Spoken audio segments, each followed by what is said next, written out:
आज हम जहां चांद पर पहुंच गए, यूपीआई से गोलगप्पे खरीद रहे हैं, लेकिन हमारी सरकारी बैंकिंग व्यवस्था 80-90 के दशक से बाहर नहीं आ पा रही। देश के आम आदमी की जो जेब बैंकिंग सिस्टम काट रहा है, उसे पता लगे ग्राहक को भी और माननीय वित्त मंत्री जी को भी। पहला, मिनिमम बैलेंस पेनल्टी। यदि आप न्यूनतम बैलेंस नहीं रखते हैं तो 100 से 600 रुपए प्रति माह बैंक आपका काट लेता है। इस चार्ज को लगाने के बाद बैंकों ने वित्तीय वर्ष 22-23 में 3500 करोड़ रुपए मिनिमम बैलेंस पेनल्टी के नाम से लोगों से वसूले हैं। मैडम, एटीएम यूजेज, आपको एटीएम ट्रांजैक्शन के लिए 2 से 3 की मोहलत मिलती है, 2 से 3 की इजाजत मिलती है बैंकों द्वारा। अगर आप चौथा 5वां ट्रांजैक्शन कर लें तो हर ट्रांजैक्शन पे 20 रुपए एटीएम चार्ज आपको देना पड़ता है। इनएक्टिविटी फी 100 से 200 रुपए सालाना, यानी कि अगर बैंक आप बहुत ज्यादा अपना अकाउंट यूज नहीं करते हैं तो बैंक इनएक्टिविटी के नाम पे भी चार्ज लगा देता है। फिर बैंक स्टेटमेंट आप मंगवाते हैं तो बैंक स्टेटमेंट इशुएंस चार्जेस के नाम पर आपसे 50 से 100 रुपए लेता है। फिर आप कहते हैं हमें एसएमएस अलर्ट के माध्यम से मेरे बैंक के खाते में क्या आ रहा है उसकी जानकारी मिले, तो एसएमएस अलर्ट चार्जेस के नाम पर भी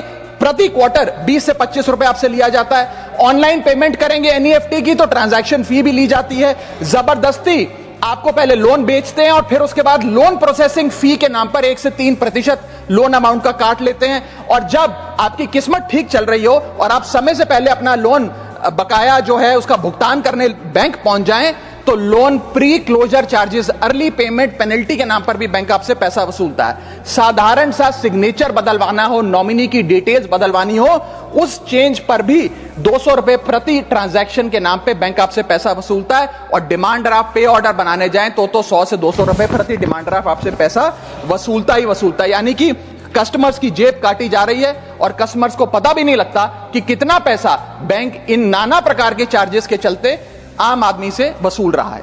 अपने क्वार्टरली या मंथली टारगेट्स पूरा करने के लिए बैंक के एग्जीक्यूटिव मिस सेलिंग करते हैं, गलत प्रोडक्ट लोगों को बेचते हैं। यह भी एक प्रकार का हनी ट्रैप है। मीठी मीठी बातें कर भोले भाले मासूम लोगों को ऐसे प्रोडक्ट्स बेच दिए जाते हैं जिनकी जरूरत उन्हें है ही नहीं। IRDAI, insurance regulatory development authority of India की एक रिपोर्ट बताती है कि 3.5 लाख सालाना कंप्लेंट्स में से 20% कंप्लेंट्स सिर्फ और सिर्फ मिस सेलिंग की, गलत प्रोडक्ट बेचने की उन्होंने दर्ज करी हैं। सेबी की एक रिपोर्ट बताती है कि 30% इन्वेस्टर मिसलीडिंग इंफॉर्मेशन का शिकार हैं। और म्यूचुअल फंड्स की मदर बॉडी जिसे एसोसिएशन ऑफ, आपको आपके बीवी, आपके माता पिता, आपके घर वाले फोन करके आपका हाल पूछे ना पूछे, मार्केटिंग कॉल्स वाले आपको रोज फोन करके कहेंगे कि आपका क्रेडिट कार्ड अप्रूव हो गया, आपका लोन अप्रूव हो गया, हमसे फ्लैट ले लीजिए, हमसे फलानी चीज ले लीजिए। इनके पास ये हमारा डेटा आता कहां से, एक बड़ा सवाल है। आप बैंक को पूरे विश्वास के साथ अपना डेटा देते हैं, अपना पैन देते हैं, अपना